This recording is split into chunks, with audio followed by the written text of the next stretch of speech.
हरिओम। मैं श्रीकांत शर्मा आज एक महत्वपूर्ण विषय पर चर्चा करेंगे।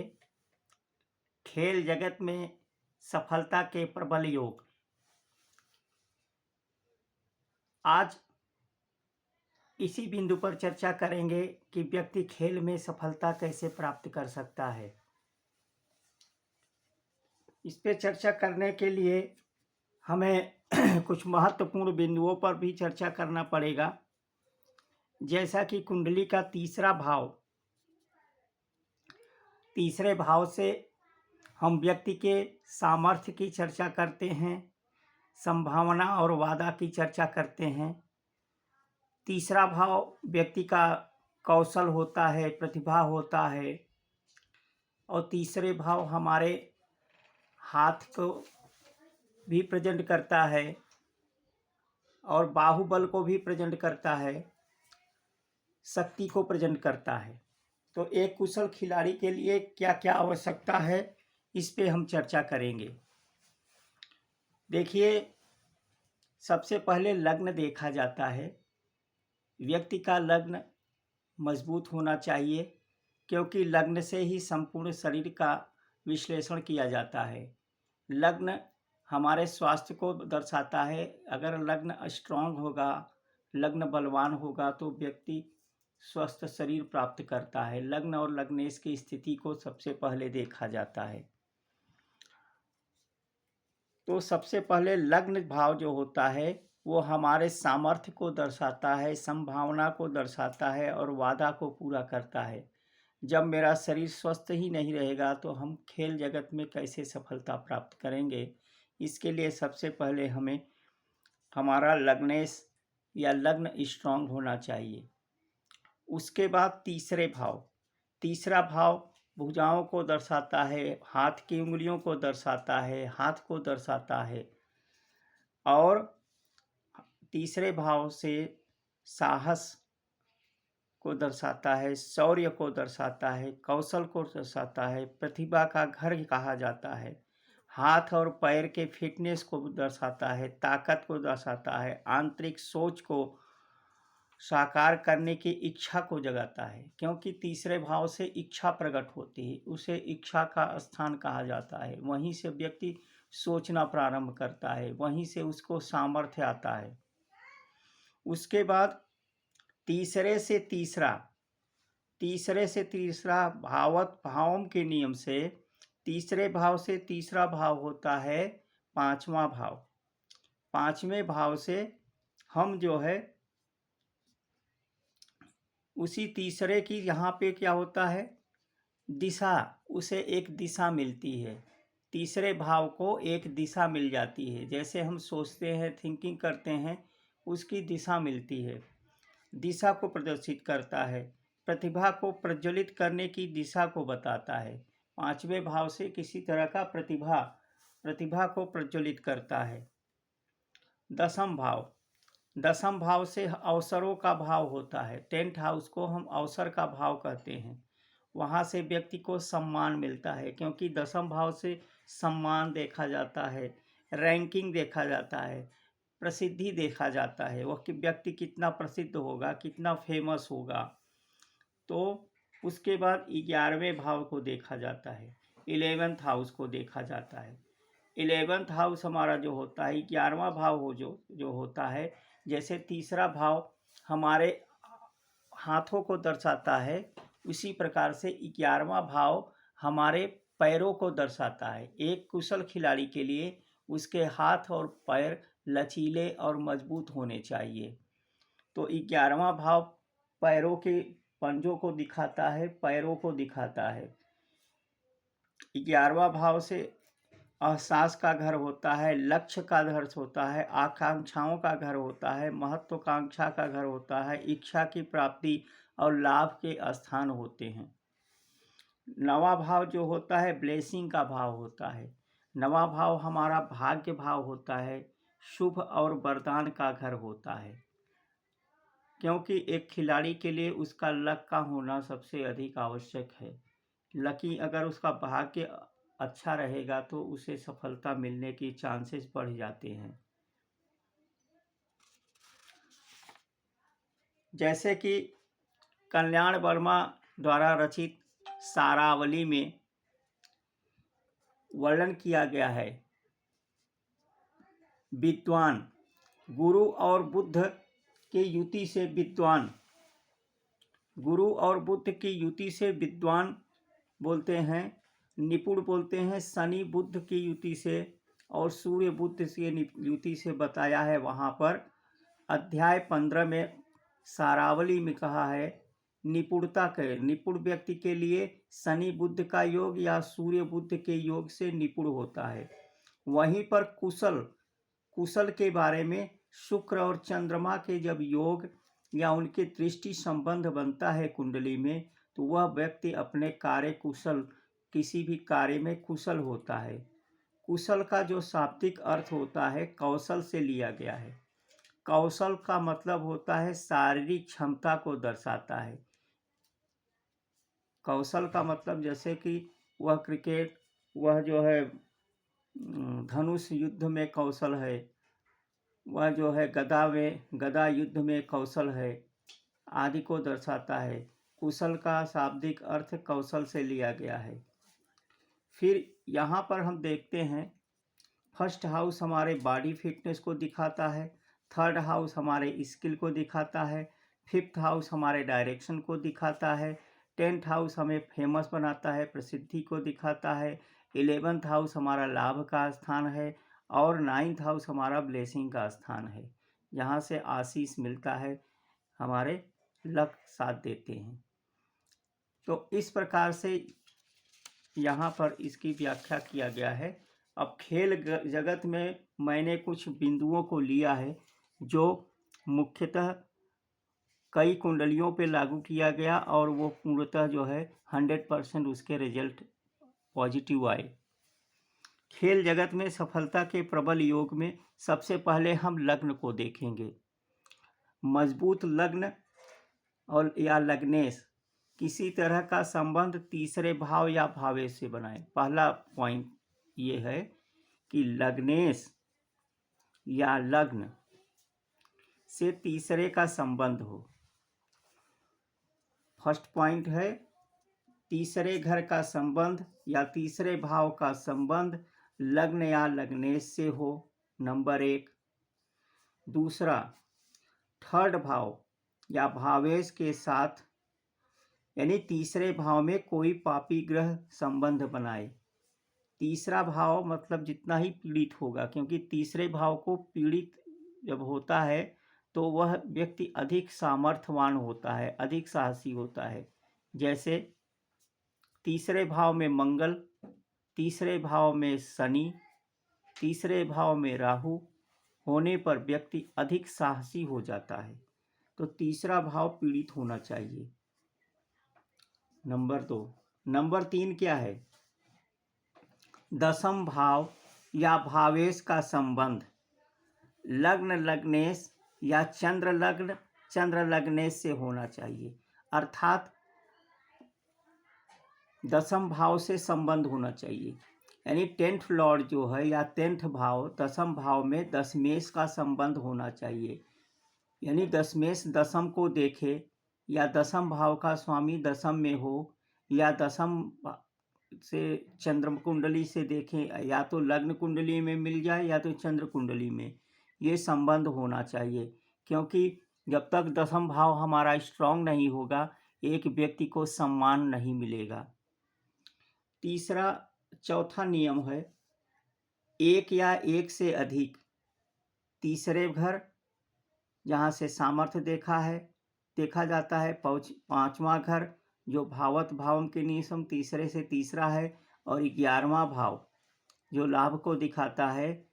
1, 3, 5 या 11 के स्वामी की स्थिति नवांश कुंडली में अच्छे होने चाहिए, या और नवांश कुंडली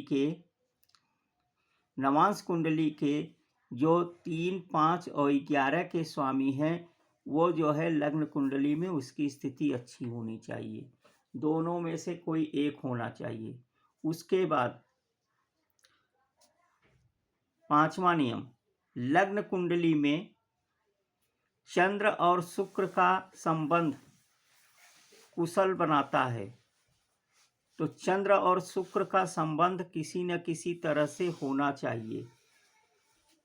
इसी तरह से सूर्य और शुक्र का युति या शनि और मंगल से भी खेल जगत में कुशल बनाता है। अब हम उदाहरण कुंडली से इसे समझाते हैं। इसे ध्यान से देखिए। जैसे ये लग्न कुंडली है, यहाँ पर हम इस नियम को भी रख लेते हैं। पहला नियम क्या बताया है? लग्न कुंडली में तीसरे भाव का संबंध लग्न या लग्नेश से होना चाहिए। ये देखिए, भारत के एक प्रसिद्ध खिलाड़ी जिसे हॉकी का जादूगर कहा जाता था, जिन्होंने 3 बार स्वर्ण पदक भारत को दिया, मेजर ध्यानचंद जी की कुंडली लेते हैं। सबसे पहले हम क्या करेंगे? लग्न को, पहला नियम क्या था? लग्न और लग्न या लग्नेश का संबंध तीसरे भाव से होना चाहिए, क्योंकि तीसरे भाव से सामर्थ्य को देखा जाता है। लग्नेश बुध स्वयं तीसरे भाव में बैठा हुआ है। पहला नियम फॉलो हुआ। दूसरा नियम क्या बताया गया है? तीसरा भाव पीड़ित होना चाहिए। यहाँ पे तीसरा भाव पीड़ित है क्योंकि राहु और सूर्य दोनों तीसरे भाव में क्रूर ग्रह बैठे हुए हैं। उसके बाद क्या दिया है? दशम भाव या भावेश का संबंध लग्न या लग्नेश या चंद्र लग्न या चंद्र लग्नेश से होना चाहिए, यानी 10th लॉर्ड। यहाँ पर लग्न कुंडली से 10वां भाव कौन सा है? 10th लॉर्ड, 10th भाव का 10वां भाव जो है यहाँ पर गुरु है, और गुरु का संबंध यहाँ पर 1 2 3 4 यहाँ पे नहीं बन रहा है। फिर चंद्र कुंडली से देखेंगे। चंद्रमा हमारा यहाँ बैठा है। चंद्र को लग्न बना लो। 1 2 3 4 5 6 7 8 9 10, ये 10वां भाव हो गया। मतलब इसका चंद्र लग्न का 10 मेष हो गया हमारा मेष। और मेष से देखिए, मेष बैठा हुआ है मेष, और मेष के स्वामी जो होते हैं वह जो है यहाँ पे बैठा है। इसका संबंध देखिए लग्न से हो रहा है।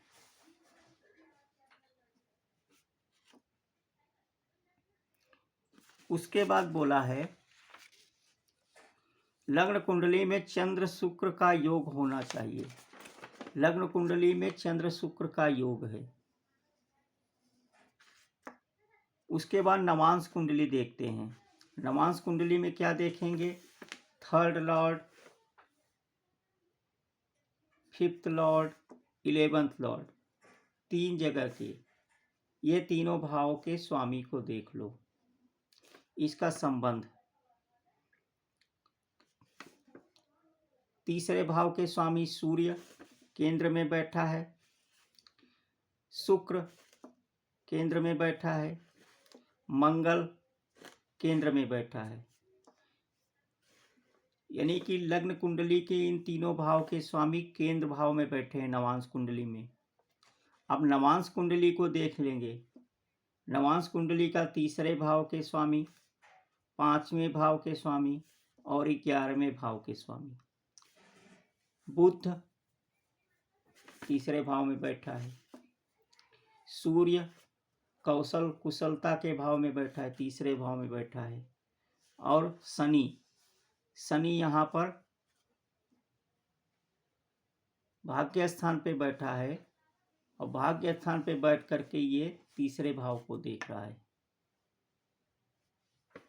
अर्थात इसमें सभी तरह के योग मिल रहे हैं, जिससे कि मेजर ध्यानचंद जी को हॉकी का जादूगर कहा गया और भारत का बहुत ही नाम रोशन किए। अब देखिए, फुटबॉल के एक प्रसिद्ध खिलाड़ी लेनल मेसी का अर्जेंटीना में जन्म हुआ था 26/6/1987 5:50 AM पे। इनका देखिए लग्न का स्वामी शुक्र है और तीसरे भाव के स्वामी जो है चंद्र है। तीसरे और लग्न का संबंध लग्न में ही बना है, एक शर्त पूरा हुआ। दूसरा शर्त क्या है?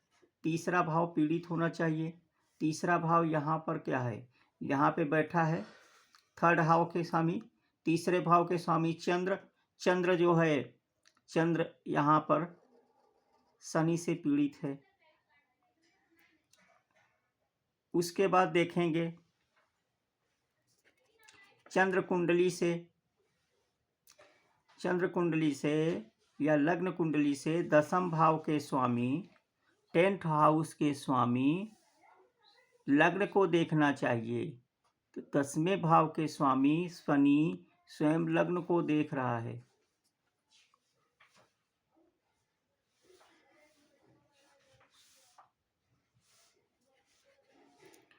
फिर देखेंगे नवांश कुंडली को। देखिए यहाँ पर चंद्र शुक्र का योग यहाँ भी बना है, चंद्र शुक्र का योग यहाँ भी बना है।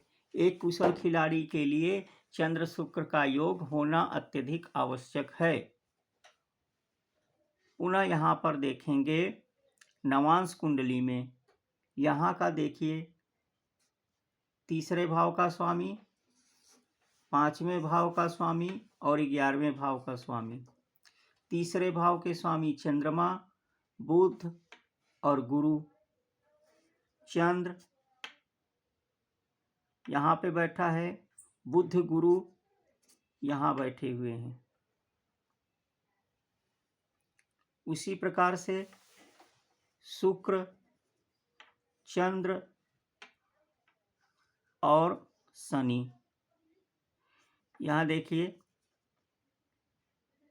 शुक्र, चंद्र और शनि नवांश कुंडली के इन तीनों भाव के जो स्वामी हैं, इसका हो गया गुरु, इसका हो गया शुक्र केंद्र में लग्न में बैठा हुआ है। इसका हो गया शनि, चंद्र भी लग्न में बैठा है, युति संबंध बना रहा है। तीसरे भाव के स्वामी शनि भी केंद्र में बैठ करके इस तीनों का संबंध बन रहा है। अतः यह एक बहुत अच्छा योग बन रहा है। इन्होंने जीवन में बहुत अच्छा अचीवमेंट किया, फुटबॉल के जगत में इन्होंने बहुत नाम रोशन किया। उसी प्रकार से मोहम्मद अली जो एक बहुत अच्छे बॉक्सर थे, इनका जन्म 17 जनवरी 1942 को 6:35 PM पे हुआ था USA में। इनके लग्न का स्वामी देख लो। पहला नियम क्या है? लग्न का स्वामी और तीसरे से संबंध होना चाहिए। चंद्रमा और बुध, चंद्र बुध साथ में बैठे हुए हैं, संबंध बन गया। छठा भाव पीड़ित होना चाहिए, तीसरा भाव पीड़ित होना चाहिए। तीसरे भाव को देख लो, तीसरे भाव के स्वामी बुध यहाँ सूर्य से पीड़ित है, सूर्य जैसे शुभ ग्रह से पीड़ित है। उसके बाद पंचम भाव का 5वें भाव के स्वामी 5th हाउस के स्वामी मंगल स्वराशि का होके बैठा हुआ है।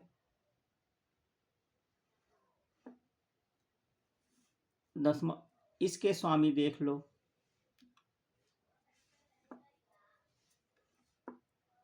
तीसरे भाव के स्वामी, 5वें भाव के स्वामी और 9वें भाव के 11वें भाव के स्वामी को हम कहाँ देखेंगे? नवांश कुंडली में। बुध, चंद्र और शुक्र, बुध चंद्र का योग यहाँ पे बन रहा है। बुध यहाँ पे मंगल यहाँ पर नीच भंग राजयोग बना रहा है। मंगल यहाँ पे नीच स्थान बैठे, 6, 8, 12 में बैठा कोई ग्रह यदि नीच का हो तो विपरीत राजयोग बनाता है। यहाँ पे यह विपरीत राजयोग बन रहा है। नीच ग्रहों से बनने वाले राजयोग। उसके बाद मंगल के साथ बुध के साथ बैठा है। और शुक्र को देख लेते हैं।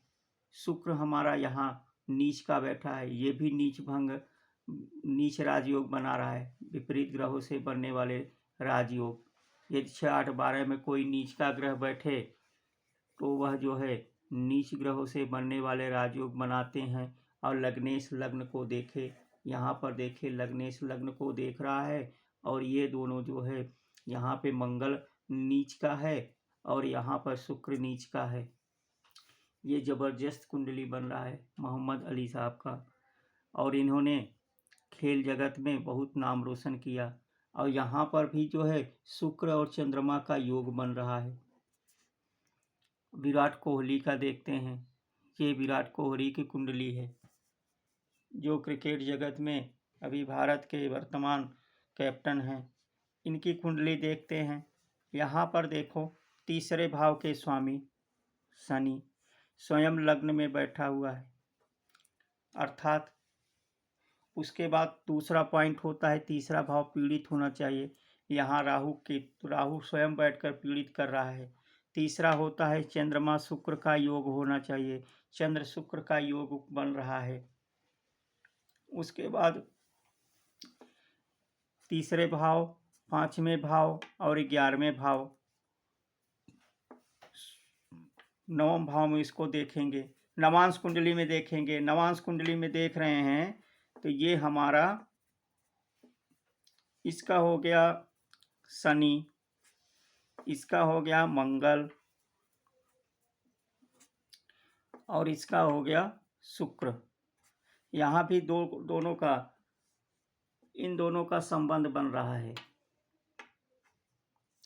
10th 11वें भाव और तीसरा, 11वें और तीसरे के स्वामी का संबंध बन रहा है।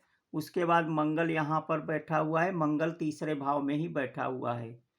फिर यहाँ पर इनके भाव को देख लेंगे। यहाँ के नवांश कुंडली के तीसरे भाव के स्वामी,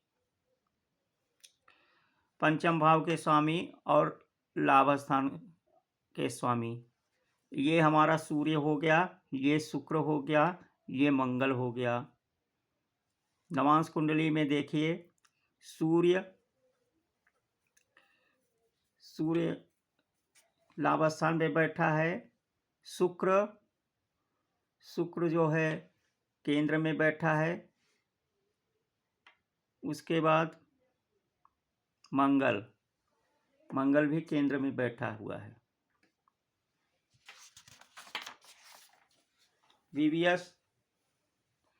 विवियन रिचर्ड्स का देखेंगे, जो क्रिकेट जगत के एक महान खिलाड़ी थे।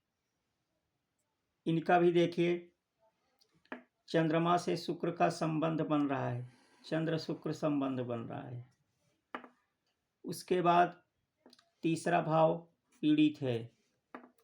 लग्नेश, लग्न भाव के स्वामी कौन है? गुरु और तीसरे के स्वामी, लग्न के स्वामी गुरु है और तीसरे भाव के स्वामी शनि है। शनि गुरु से संबंध बन रहा है। लग्नेश का संबंध बन रहा है, यानी तीसरे का संबंध 11वें का लग्न का संबंध तीसरे का संबंध बन रहा है। तीसरा भाव पीड़ित है। उसके बाद यहाँ पर देखेंगे, लग्न कुंडली से दसम भाव के स्वामी बुध जो है चतुर्थ भाव में ही बैठ करके लग्न को दसम भाव को देख रहा है। ये भी शर्त पूरा हुआ। अब देखिए, तीसरे भाव, पांचवें भाव और 11वें भाव के स्वामी को नवांश कुंडली में देख लेंगे। तीसरे भाव के स्वामी जो है शनि लग्न में ही बैठा हुआ है।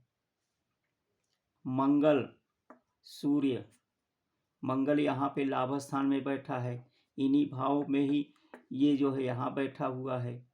फिर उसके बाद शुक्र को देख लेंगे। शुक्र हमारा धन भाव में बैठा हुआ है, इसकी स्थिति भी अच्छी है। सचिन तेंदुलकर का देख लेंगे, पंचम भाव के स्वामी, पांचवें भाव के स्वामी सूर्य, और तीसरे के स्वामी शुक्र। सूर्य शुक्र एक साथ बैठा हुआ है, तीसरे का इसका भी संबंध हो गया। और दूसरा योग यहाँ पर देखिए, चंद्रमा पंचम भाव में बैठा है, पंचम से पंचम में शुक्र बैठा हुआ है, क्योंकि त्रिकोण में बैठा ग्रह एक दूसरे को बल देते हैं।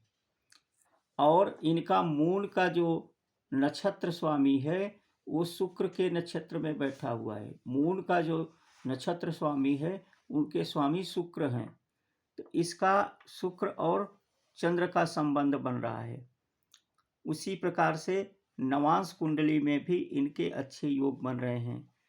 तीसरे भाव के स्वामी, पांचवें भाव के स्वामी और 11वें भाव के स्वामी। 11वें भाव के स्वामी बुध केंद्र में है। तीसरे भाव के स्वामी शुक्र यहाँ पर तीसरे भाव में ही बैठा है। गुरु यहाँ पर व्यय भाव में बैठा हुआ है। और चंद्रमा गुरु चंद्र की दृष्टि हो रही है। गजकेसरी योग भी बन रहा है चंद्र कुंडली अगर बनाए तो इसका। उसके बाद यहाँ पर देखिए नवम भाव के स्वामी छठे भाव में गया है। ये पांचवें भाव के स्वामी छठे भाव में गया है। यहाँ पे विपरीत राजयोग बन रहा है, क्योंकि यहाँ पे आकर के ये गुरु जो है नीच का हो गया और मंगल यहाँ उच्च का हो गया। यहाँ पे विपरीत राजयोग बन रहा है, क्योंकि नीच भंग हो रहा है। इस प्रकार से इनको कुशलता मिला। ये एक कुशल खिलाड़ी रहे, अपने जो है भारत में और विश्व में ख्याति प्राप्त किए। इसी प्रकार से आप लोग अपनी कुंडली पे लगाइए। किसी तरह का कोई कमेंट हो तो आप कमेंट सेक्शन में डालिए, और इसी प्रकार का ज्योतिषी सलाह लेना हो तो आप ज्योतिषी सलाह ले सकते हैं। हमने जो भी मेरे जो सिद्धांत होते हैं वो सटीक 100% सिद्धांत होते हैं। किसी तरह का कुछ ज्योतिष ऐसे नहीं होते कि आप उसे हवा में मारिए। हमारे पास सभी प्रश्नों का उत्तर होता है, और वो जो है टेक्स्ट बुकों से ही लिया जाता है। उसका एक वैज्ञानिक और एक ज्योतिषी आधारभूत होता है। इसी प्रकार से हम आपसे विदा लेते हैं। हरिओम।